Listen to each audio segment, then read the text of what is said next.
Hilai muna kan national fees setanga kan biak kena ngai te menran khong kuya muna ngai tia kan khong te menran huwa menran lawang hian local zong te kan lo welcome to ni hilong takin kan lo lom chewa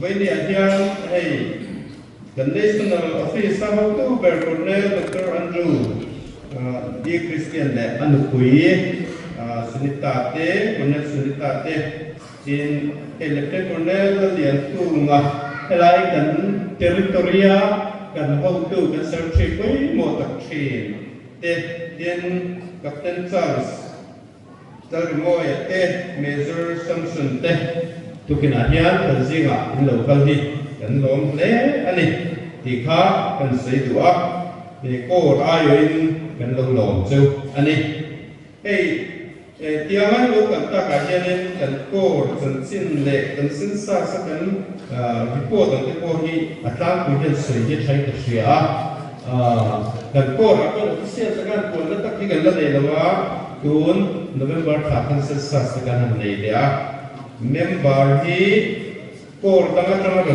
pemle in petharte khang zong kha kum to akhan kan zel kan som ko le pali zel lu bel ani mara chu chu tiro ra chu kumin hi pen so kan nga ko maya sun tua member thalen te han pen so te kan ne ya chawan chuan kan rol tanga pai kha mit thi te member hun tanga pem te zong zong na som ruk le pakhat kan pai so thunga setiap kan pai so mek nu chuan kumina hian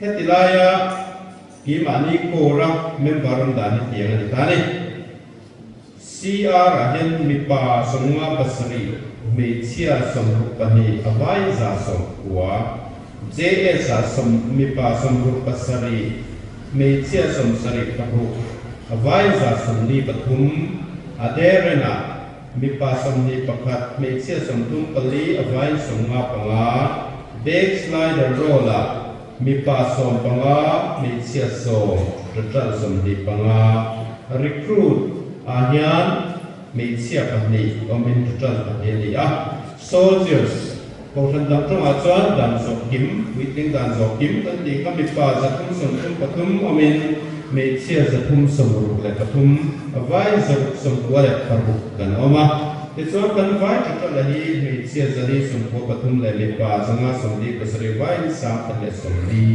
tuna hian sensa sa kan oma mar sensa so apa don petrole ka ti le bo kan nei le to chu kangaro ka chun akum sensa sa lang le chau do na ni di kha lo sitlang kaila tin hei tapi kuate lo sia tan kan ko ra trong hian Salvation Army officer hi full time Thupui Zemabawk ko Hming ang register pasari kan nei to akal chu masagar hi Lieutenant Colonel ke balan som ha ke ma u SP tu na meka hi ani ten atang ten chu Lieutenant Colonel Zoram wani Major som Lieutenant Colonel Soman khani report Hming revia report ani ten patung na hi Captain Richard Ren hu Major Kela Ren of Papa ani ko na meka ten palene Captain Ren rual te hi Richard Lalnunpuii ka kan ko ra tang ve vet so kan ni ten palene hi asale pangana hi Lieutenant H Larwat Pela koi char gong diana papa ni an ni hi chopri ko ra no meka parung na chu ruthe Lieutenant ruthe Larwat Zeli Lieutenant ruthe Larwat Zeli daw to UBL dika ani hi principal in tuidam pora anu meka ni sung tani anu nu bari tuna yan Lieutenant David dan mangai suala sono usiba na rota fatap pura anu meka ni kani kan por hima suak register headquarter in Zemabawk katanga suak anga register ani mek den ni mi pasari dan ni dikha law feta ila tichuanin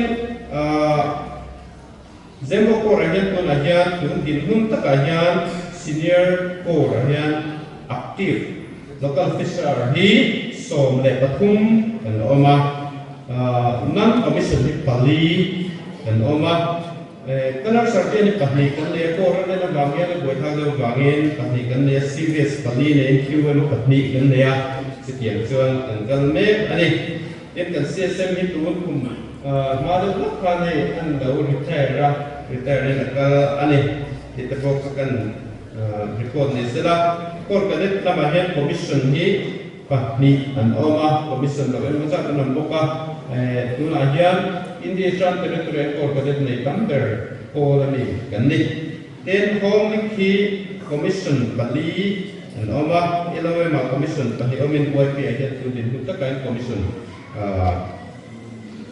athum an ani ichuan tuna hianin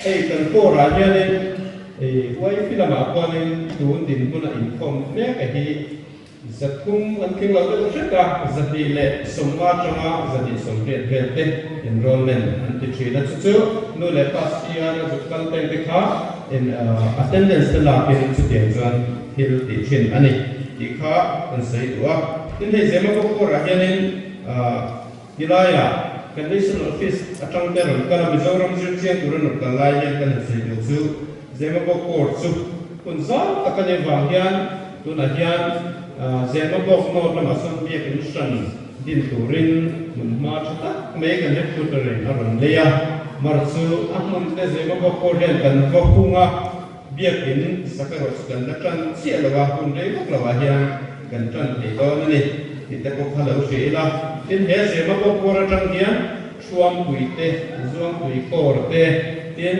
Falkland core te alawin kan to lai core tang hian Falkland core ka phe chu biakin ko RCC building in chatakin Zemabawk core hian etilai tang itang mung banani wangin chatakin kan dina setiang sa chuan lai tuna tang hian indan ti andang ni ani ti tekha kan report tel ni sila engko ni sila goinia hule chep de leka goinia tiang kun chatak mai nei thi tura kan core menon sithi inlok takin kan lo lo chewa kor zong ai member zong ai win lom thu kan soye lo me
kan lalpa ne sanam tu hiku beri suat kita ingin sebaik kebuka kecewa.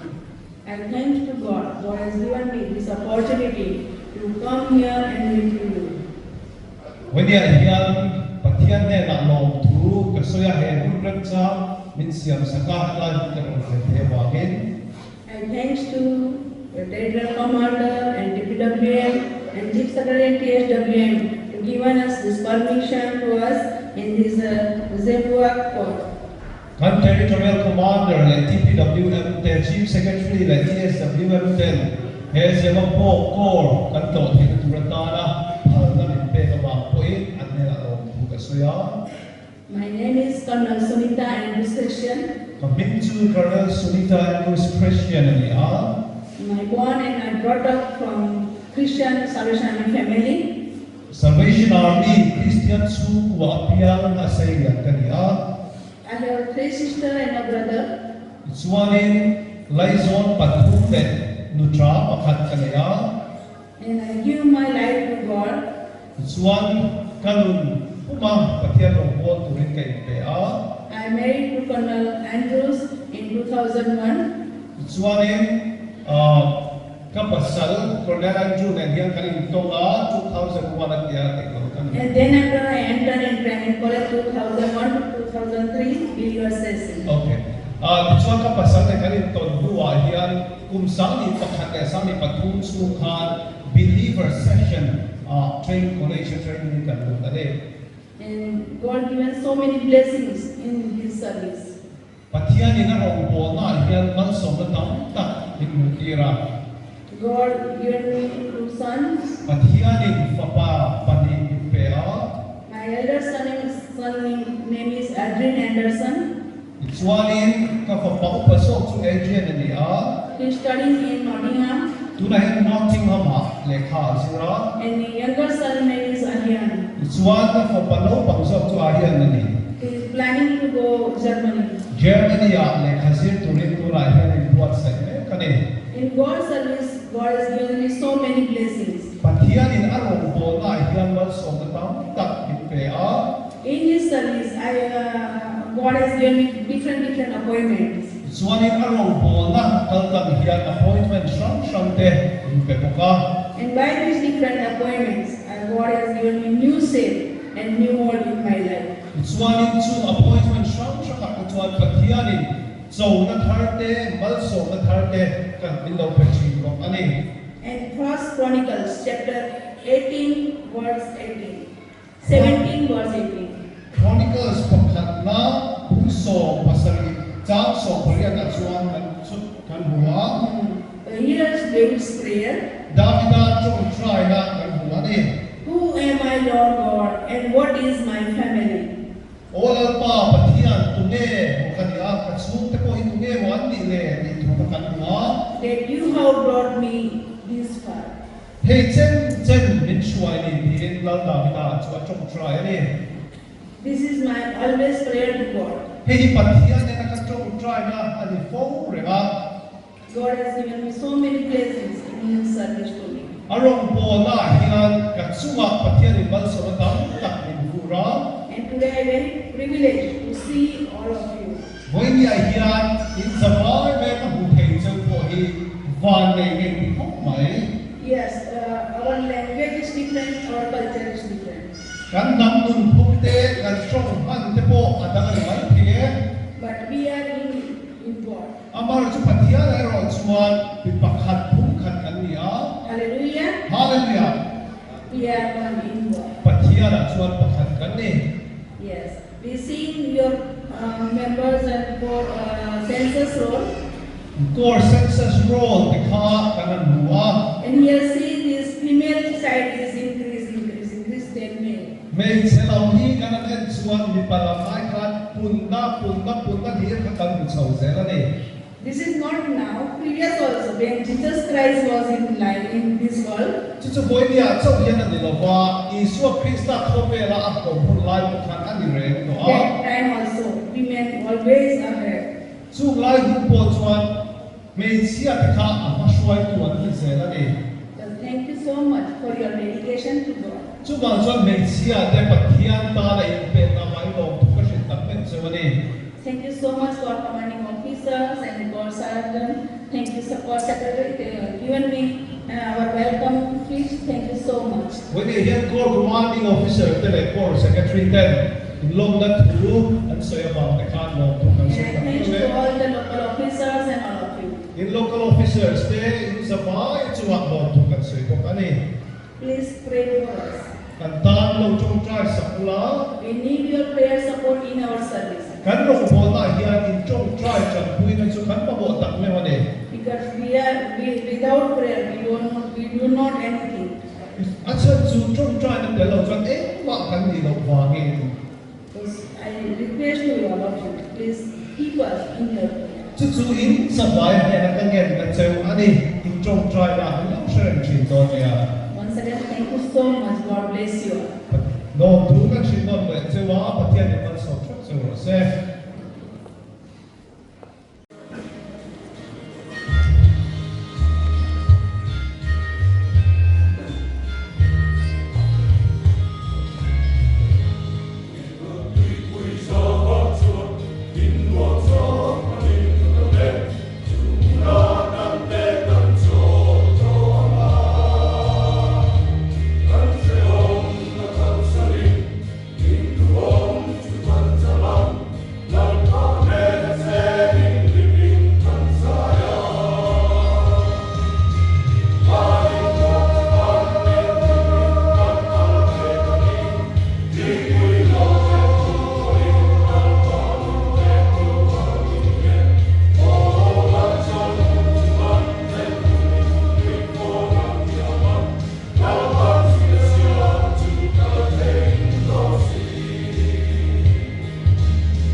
Lalnunpuii suwa Krista bingin in Zabay Thupui kan bu cheu ani. IT kan to dora ni kan ngari chudian pradana ramun na kan siamin ko ya ni ko bila thang de dei kan ho pa ya in zoga ta chuan Zemabawk ko hi the first choice dia achan chu headquarters Thupui na del lewa cheng quay zali chuang se na si quay cái sắc năm mà bia kín saka kan hậu tu cái inkhawm pui hi cái chả ka cái chuan territorial headquarters sa kan ron zia ka kan DC ten min lo ngai tu saka pom na thu me ron khena long takin chu tiang tu da tan chuan kan in ruam na ten headquarters in min ti sakani ti kan share ruwa siêu ta kan ron bia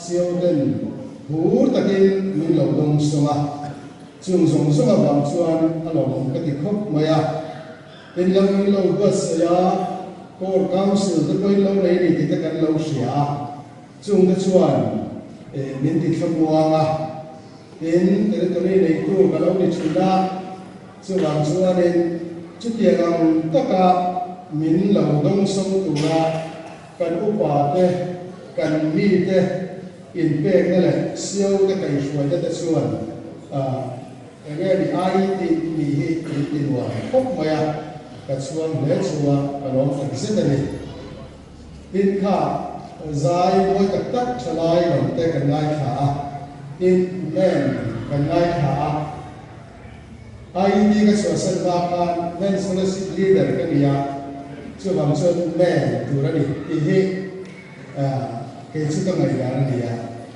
nụ quỳ cái là nó qua pha nguyên chết về tôi đây lâu, cái mà đi here là nó cần một về tôi đây, mò, nụ quỳ nó trồng cho nó subject ra đi mất trồng trái tôi đây lâu, cái mà đi subject cái này về tôi đây, mò, Abraham ka ai là nó nghe nụ quỳ phần nào cái xuôi à. Nắm ở đi xua cái đi, chứ bằng xuân thì quả cái cảnh coi mỏ, nụ quỳ cái inkhawm ring sụp, nắm mà do inkhawm là, if cái khâu lai lệ hồ hun ngạc là, phần chặt tắc có thể lên bèn xe, chứ cái gì rồi đi,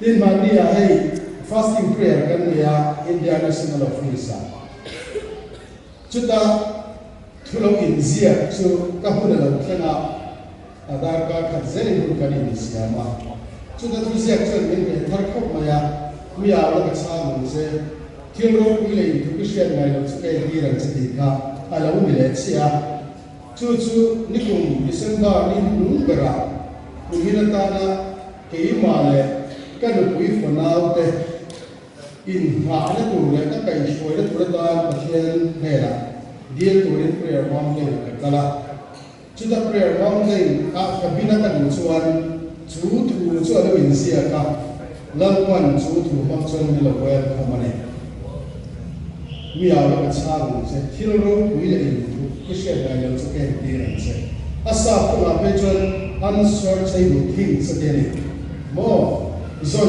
bu thấy lâu tu khó bỏ khá Pathian hian kan tana khal in malata ni from billi tan hian Pathian hian thil ro pui din ni chu bang chu Pathian ki hai zela bu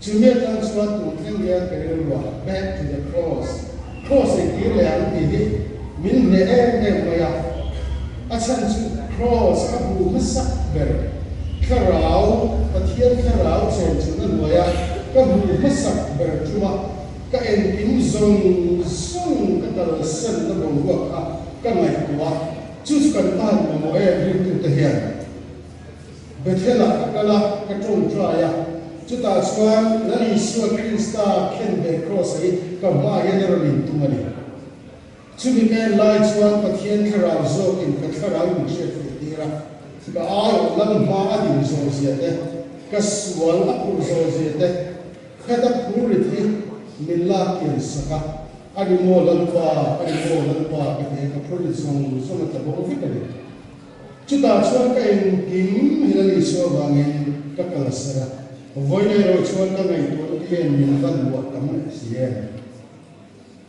chúng lòng thiên hiện mình vẫn buộc xe chưa bằng chọn back to the cross cái gì là phố hi à vào bên ngoài thì với là căn xây rồi thì hay là hậu tu cái hei nam dangan nia amar sun ruam hok maya hei sa ho te le dia kan ti ho ve sa zo project te kan lo en ko la tin theu dang danga anwang ka ti sa ho ia na tho hi ani kia tho hi ko kurang re maya amar su wa ani min lo le sa ve ti la ma pe lo se amar su ka kurang ani ne lo ya hei an lo za khop maya an le na lam hian an ru ya lo za wa hei tu chu ma po hian public relation promotion hi ai kan dia chu ta tan chuan in ai zo kan ri ka ta open ta din lo mai cha la chu tiang chuan vai na kan lo ka la tin chu ti wa chuan hei major samson hi all india training college a avil tu ani a ho tu ka ba ni a ani hian training college assessment ti nga ya chu tiang chuan in ani hian ram cha ta ke program ka dia ka again ati kai kokta a chu tiang chuan in hian yan takin kan local thea along ka dia tin an hoya thop tu te lai koi mo khop moya ekte ka sayang a trans alang tlang viau moya chu thil lo ta ka dia mania budget session kan chu khom thea kan nau te kan Thupui ten feedback kan ne chuan ka voi khat sian na ati mo ani po hi appoint tharania national officer ke po kania ta chuan budget hi program kan ti ni ta chu kan thara kan Thupui te an lo khop mai het ya li au ti kan se lai le ti ni chu ti an khop chuan an rong bo na hian lam tlang mi an ni tin experience chatak le dia Salvation Army officer ni main wong visana hei Mumbai chua kan dia Maharashtra state kuma how to ni en an lo ong to china chutiang chuanin public relation ate tin hemi Salvation Army wong ko na te kwa correction ni chatak mai thil fiza tak nei min dia tin hei Salvation Army officer ni an ron du ta chunga po chuan an rong bo na hian lo tin na tam tak an lo nei wa record thutak nin tu na hian national officer kan ho tu ber nin an lu pain an havin kan an ong ve lo ka national office Kolkata kwan officer tu ma kan oma officer som in Mumbai tu khat achan chu all India Salvation Army kan in business na hi Mumbai ria amun chuin tu khat kan da in Kunur Nilgiri Hills kwan conference center kan ya chu da chuan tu khat kan nei boka ti chuan national officer hi tuak sari tuna hian kan mega IHQ in India Salvation Army hian India rama hian image thar mail tharap kamai ni officer ega moza kumina hian min la koma ke to territory shang shang changin kan koma kan ho tumi na sayang khan trong shang culture shang kan ti koma zitu tam dak choma amara chu kan himka leya trong trai ro chon ngai he all India Salvation Army choi chuak le turin choi sa turin mel thar le tura mo or tu le mo le tura IHQ na ro te kan yangin sipai te min trong trai puina kan mo tak sip ani ti hi tu kina hian kan soi lang ni sela voina ka hian no pang ho kan huwa thalai kan huwa pa kan huwa nu kan huwa desmen kan huwa an sa tak an huni then rimoi te hi muan sa kani mo kan salai perform thinan event te kan no pang rual te kan ho tu le kan chen te hian muan duani Pathian in kan IT Mfuaya Zumi chu ron celebrate ve sa ka chu tiang pura tani buat selection kan mala som bi kaya ra tu som hospital ka mang ko sa chuna thinlung takin law kan swede kan mala som chuna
Hallelujah.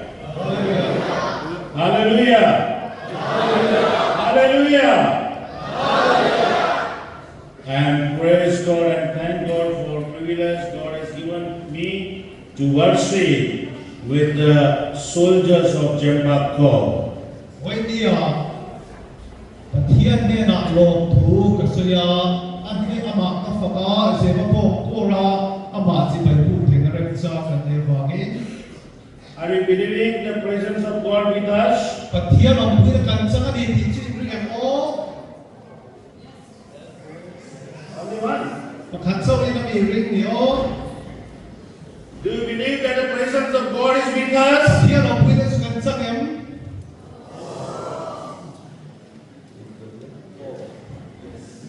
So would you like to welcome Lord Jesus Christ? Iswa chu long long kan kan ta na hin tu em.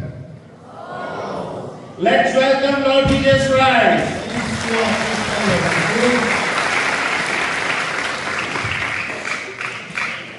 Today is the last Sunday of the November. November tha Pathian in November lo itarek maya.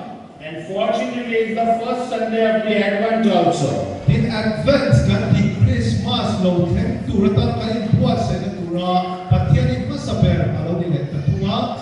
I hope you might be preparing for the Christmas. Christmas atan in puas se chevin keringe. And there are many things to do. Di turtam tatpo au boka. And we thank God that God has given His only begotten Son, Lord Jesus Christ. Pathian in afa pamal le sun lali suak Krista min pe pamangin ante na lo tu kan suene. And this time I praise God and thank God that He is my Savior. Ani chu ka chandam tu ane bangin Pathian chu ka fakalo tu kasit ane. And I'm also thankful to the temple leadership who has graciously allowed us to be part of this meeting. So kan territory kan home tu de ngilei taka helai mun hei ko kan tel thina turatana parliament petu te ba pano tu kasene. I'm also thankful to Major Thianghlimna, Major Zaluna Chumalo tu kasoi to ka Corps Commanding Officer of this Corps, Corps Commanding Officer Chuma. and his family, Ingat school te chuate and the local officers and Corps Council members, or a local officer le Corps Council member chuate and all the women who are sitting over here. the lion made sia chu song there. Sunita has very minutely marked that the number of the women is much more. Kada sunita ka tuto sunod soi ko te akha made sia lam pung na thukha lok soi to a.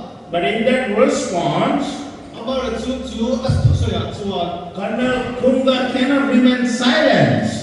Cornell ko le ro kan chu ngoi avoid hemi ko mani. And he said, man has his own vision.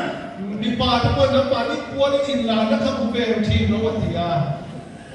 So man, you have your own vision. Pa ta ko in la na ka ta pa ni ko le in ve rai ni. And the children cannot remain silent even. It's one of the ngoi mai mai thi wi lo ba. When I see the Salvation Army youth and the band and all the children was by the songster. Salvation Army youth songsters, the band, the young people songsters, they come from. And we are very much blessed with their songs and the band tune. Team band mo yung tumte in hasap multi-cut malso na kanaw to. And our faith is increased in Lord by all the activities of this meeting. Ha, in ko su til ti shong te mangkan lalpa kan ring na su ti chap thari no le ane. And as Colonel Kunga has mentioned about the India National Office, National Office while we are planning with Major Samson for the BTH assessment in India Eastern Territory for the cadets, Major Samson training college cadets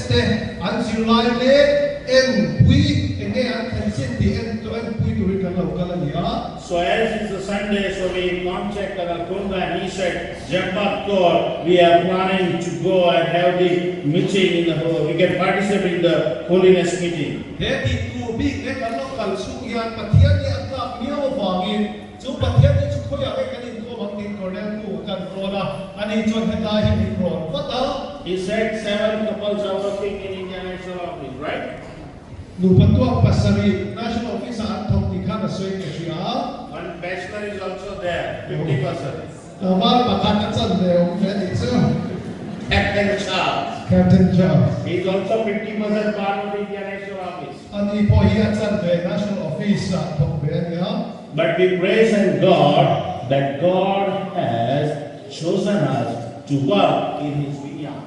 Pathianin akrep wana thok dura min khan bewa hian an aplikan fakan hen along tu kan swere. Let me ask you one question. Zot na pakhat kan zot den chu. Oh, I'll ask 2 questions. Oh, pati ka zot den chu. And the first thing, I am very much not convenienced with the time. Hun chungcha a hian hun ni kai kai shwai tir wak lem lo wa. Because by this time we might have to go out of the church. Tu na hun a hi chuan pian kin kan chua san kan ban kha hun to mai thia. I try to keep you by 12 o'clock over here. Dar so pati vel thenkhat soi kan tu ma. If I speak in my mother tongue. Kai ba ni trong le ngai lo soi ka ti chuan. But translator is there, it may take 15 minutes more to me. Mi so wa ka soi ko kha trong le ne chuan mi so pa ka dan kha ma ngai le thia. Okay, whatever it may be. Po chulo ti sela. My first question is, Ka so na pakhat ka zot chu. is anyone here who has no name? Kan si ga hian tu na mai po hi ming nei lo kan o mem o. Is anyone here who has no name? Ming nei lo kan si ga kan o mem. Everyone has your name, right? Mi mal tin ming in nei chep ro. Good. A try. The name has a value. The name has a value. Ming hian hun na le a. Whenever we go for any work, whether we have to go for the interview, the youths are here, they will easily find out who are in the interview committee. Chu bang chuan khoi pula po ti kan nga kan thon na huna ma bi thlai bi ke kan interview na atan kan interview na la te ko khan chu interview tu te chuan ni lo so thi. And if you come to know that that person is there who knows them very well, so it will be very easy for him to face the interview. An interview so na lo so tu te singa khan a ma lo se tu kha an ma ni chuan kha interview ma chon tu tan ko khan min se tu tu ma o ma ni ya sia na wa khan thenkhat ti online so And some other places where it is government offices or any other place, where we go and our work is not taking place, we will try to find out the person whom we know. Sarkar office ate khat mu kan thona ni lo sarkar office kuna ege wa tia kan ma dor chang te poin kha me kan thik ti tu ti ol sam so na tan khat min lo se tu te kan ka so chi na ni. So by this name, our work will be more easy. Chu mi kan ni sia min ka bang chuan kan thik ti. So there is a value of the name in this earth. Chu bang chu the ko pe la hian min hian lu na aneya. How many of you are parents here? Nu ai mo pa kan singa fa nei to so ban phang le. How many of you? Ah, good. What? So, when they were blessed with boy or girl, it was very difficult for him to take the name of their, to have the name of their children. Pathian man so na na ro chan an to na mi pai mo mei chia ma lo pian khan an fa min han sa ka chu tin all sab ta kha yo chu. So they will say that now I have a baby boy. Fa pa lo ta ka lo nei ta mi sala. So I said go with La or Moya. La la ne ka tiang moya ti ta pa ka ai thon ni le. And if I have a baby girl, Fa nu do ta lo nei ta ni la. so I go Pui. Pui ka ti mai do ni ya. Which Puya? But it is quite difficult for the parents to get the names of the children.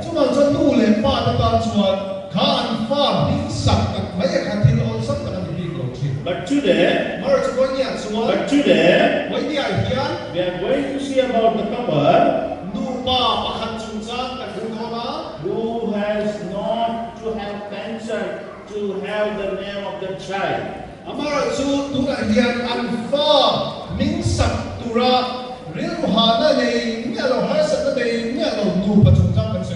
If you open your Bible, Matthew chapter 1, verse 21 says that she will give birth to a son, and you are to give him the name Jesus, because he will save his people from their sins. They do not have to worry what name they will give to their child.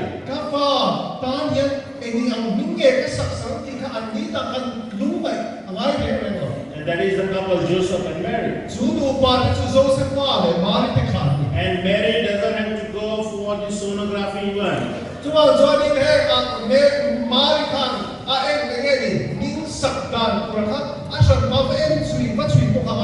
The word of God says, she will give birth to a son. It is confirmed that his baby boy is going to be born. And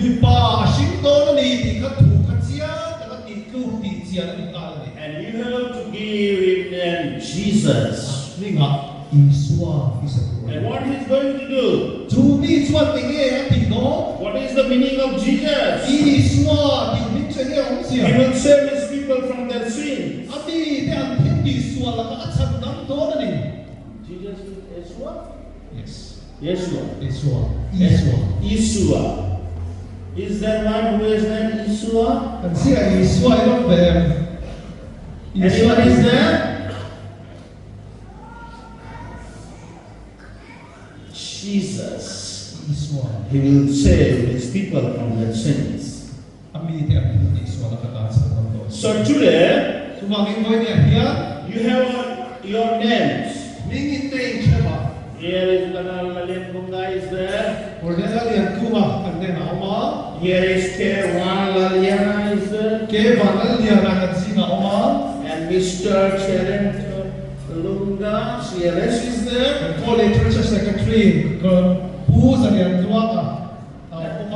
And everyone have their names. But do you know what is the meaning of your names? Do you know everyone knows what is the meaning of your names?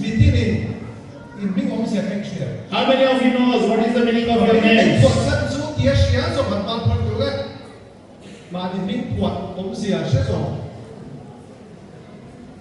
Yeah, good. Many of you knows, that's good. And those who do not know, just go and find out what is the meaning of your name.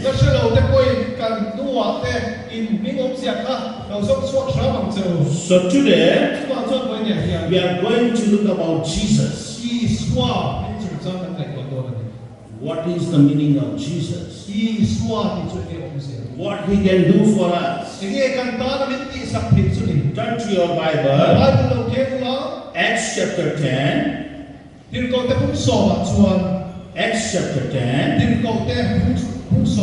Verse 43. Verse 43. All the prophets testify about him that everyone who believes in him receive forgiveness of sin through his name.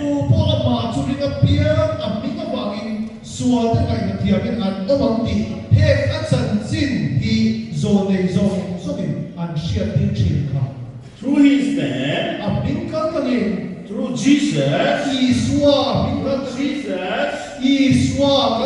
have forgiveness of our sins. Hallelujah. Hallelujah. Hallelujah. Those who have forgiveness of sins can say hallelujah. Hallelujah. ส่วนที่ไหนดำริส่งส่วนฮาเลลูยาที่แก่มือฮาเลลูยา Through Jesus, we have forgiveness of our sins.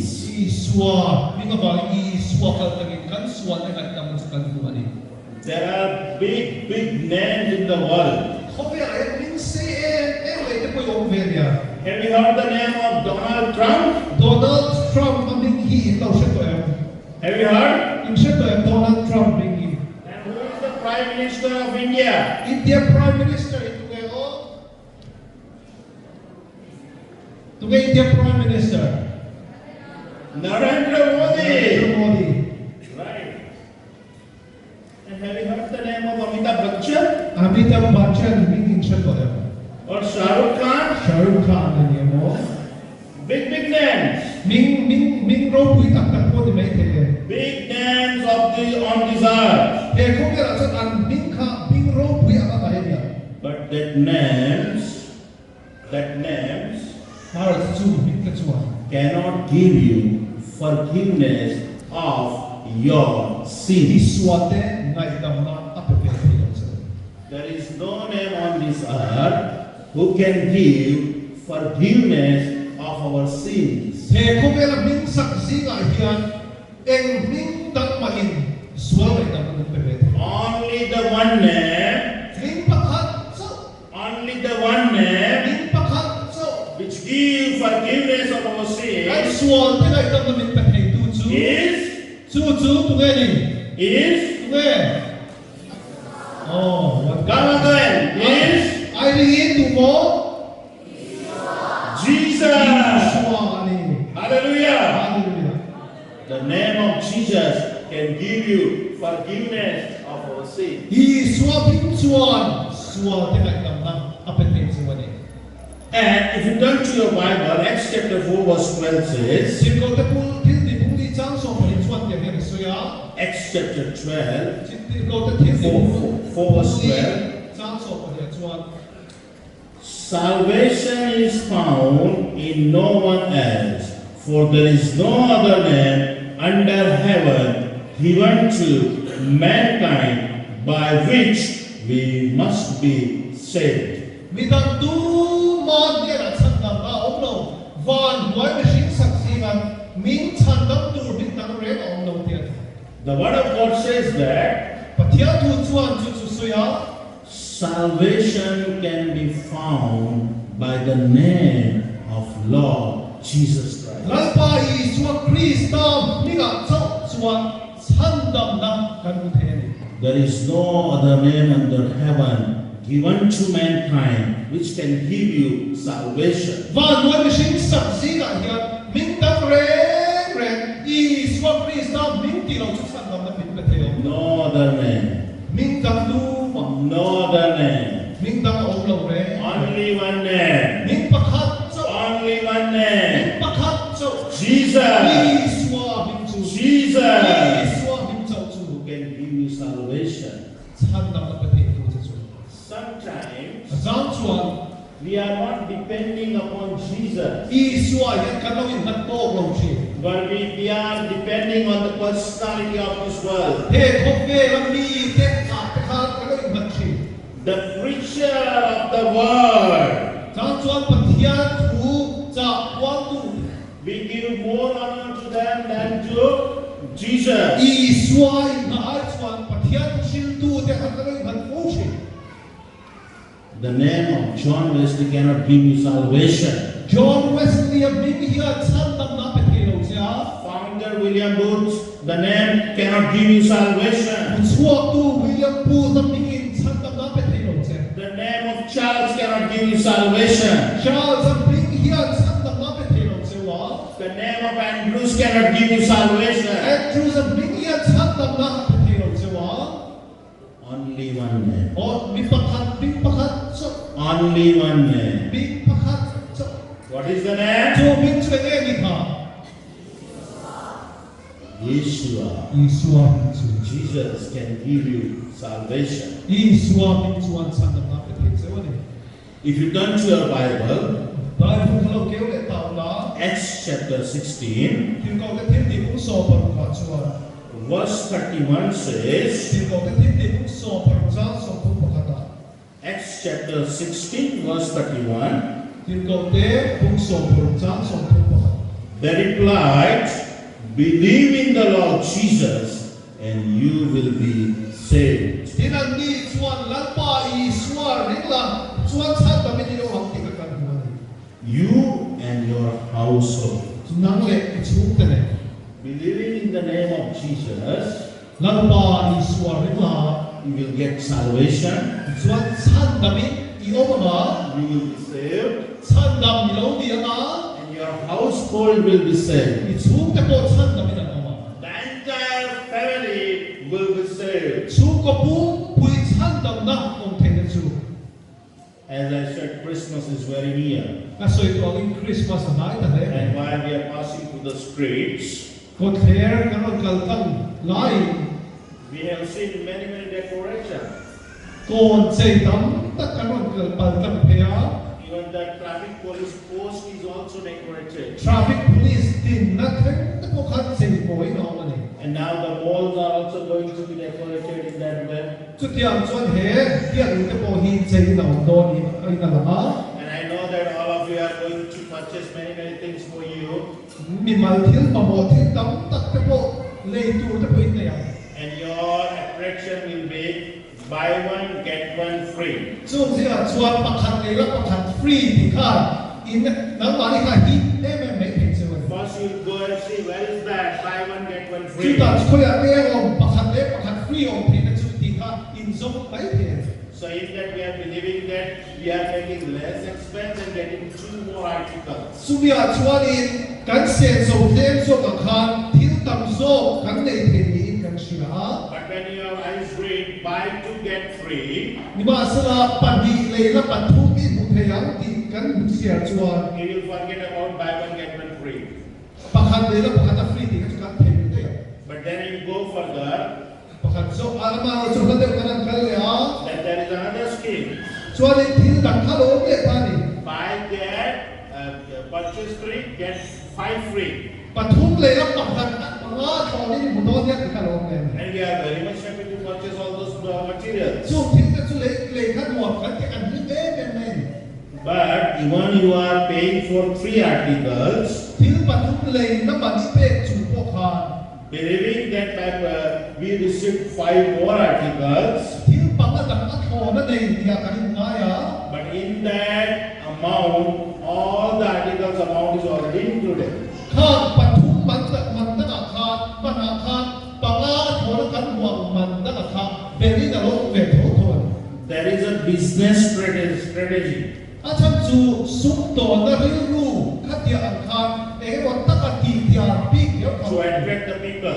มีดังได้หินเทกัน But it is a fact one. จุดที่ดิบเราเนี่ย It is not a real. ที่ตักตั้งแต่เราเนี่ย The real strategy is in the Bible. ที่ตักตั้งสองจุดไปก็ได้เรา The real business strategy is the Bible.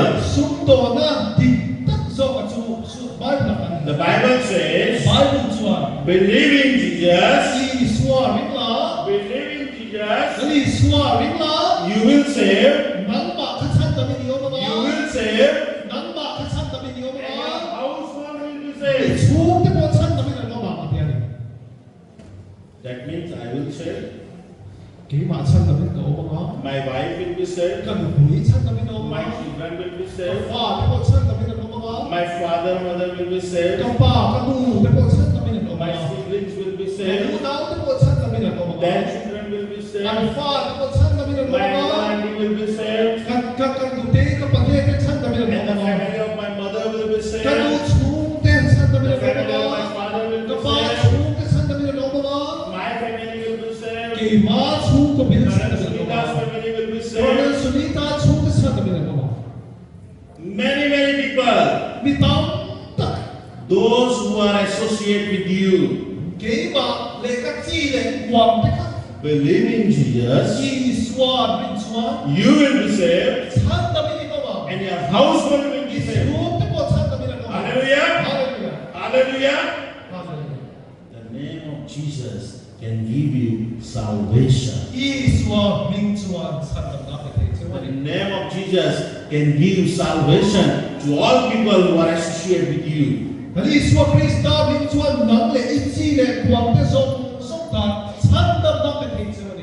There is a forgiveness of sins in the name of Jesus. There is salvation in the name of Jesus.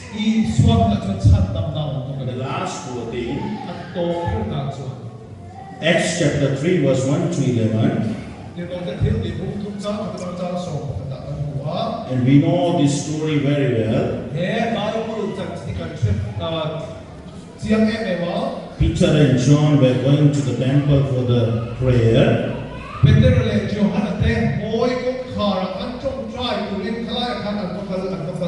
And they saw a lamb beggar sitting out of the temple gates.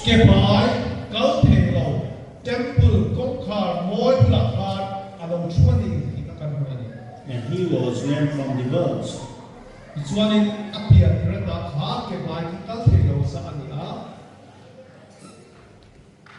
When he saw the disciple of Jesus, he begged, thinking that they will give more.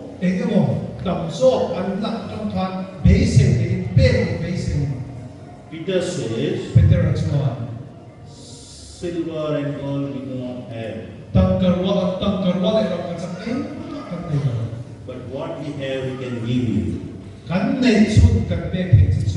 In the name of Nazareth of Jesus, walk. In the name of Jesus of Nazareth, walk. Do you know what has happened? When the beggar received the name of Jesus, there is strength in his leg. The lame person from the bird who cannot stand on his feet, just come on his feet.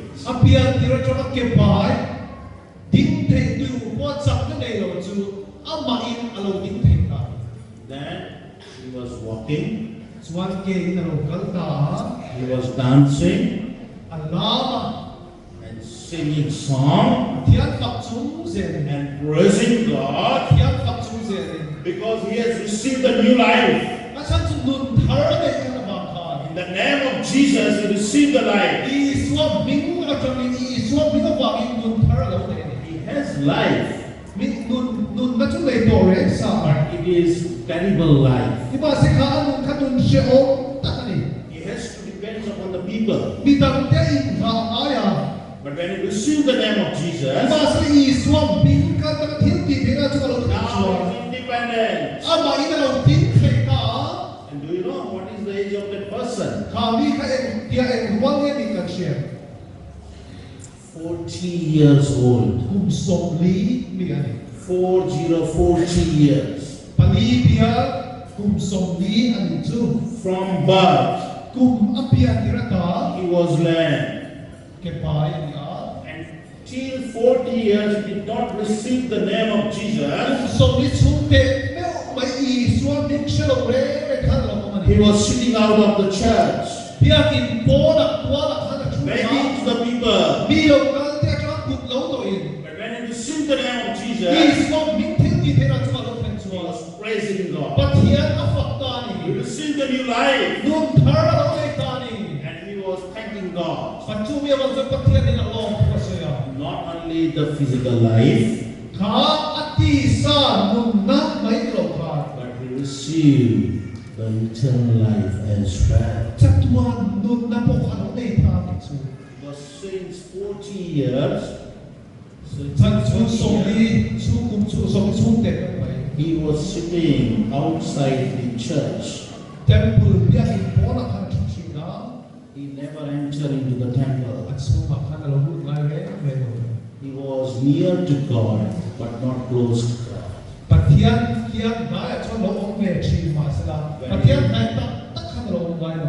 When he received the name of Jesus, when he received the name of Jesus, alo sia ta chuan After 40 years, he entered into the temple of God. kum som ni tu kan biak in chu kan lo ru ve ta And he was praising and thanking God. Pathian ni lo pu sei Pathian na fak ta ni There is a life in the name of Jesus. I suam bigat suam nun na ni There is a life in the name of Jesus. I suam min kal kang in nun na alo thek ni If you turn to your Bible, John chapter 20 Johanna pung som hi kha kan chuan and verse 31 says that, pung som thu pakhat chuan an yang so ya John 20:31 says, Johanna pung som hi kha som thu pakhat chuan but these are written that you may believe that Jesus is the Messiah, the Son of God, and that by believing you may have life in His name. ni ba sala he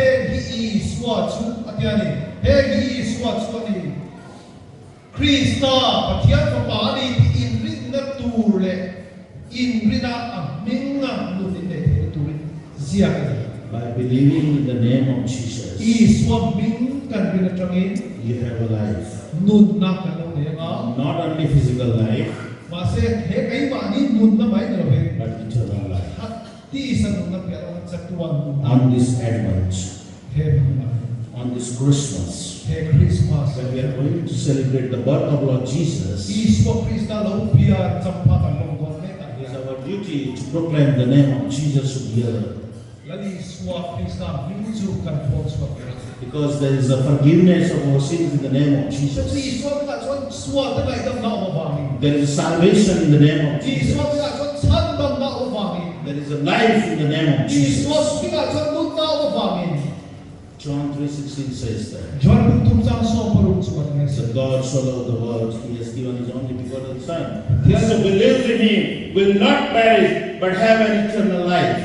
Tiyan ko pera mga mat so fa pamal le sa pera ama so arina pia an bora nawa sa tua na na so na Believes in Him will not perish, but have an eternal life. ama arina pia ka so bora la dekin sa tua nun na so ko na ni We praise God that we are rooted in the faith of Lord Jesus. Hoy dia ya I so Krista vin na ingat zungkar kanya bangin Pathian kan pa kani Being a soldier of Jesus Christ, I so Krista si pa kanya nge it is our duty to proclaim His name together as well in the darkness.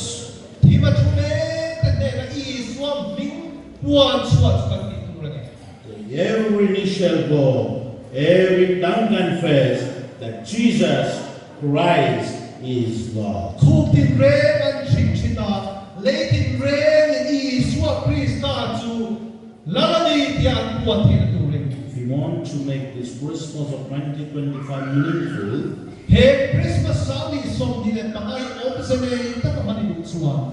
proclaim the name of Jesus. I so Hming I puan so. Jesus, forgive your sins. I so chuan ai da mo. Jesus who can give you salvation. I so chan da na pe chu. Jesus who can give physical life as well as eternal life. I so he khove ti san na pya ma. Thar ta puan na pe chu. Praise to the name of Lord Jesus. Lali so Krista Hming chu pa ki on le ose. May God strengthen you on this Christmas Hey. to spread His love among the people who are in darkness. Tim doi chu le te me na Hming ang bagay na puan so turin Pathian ti chak che ose. May God bless you. Pathian man so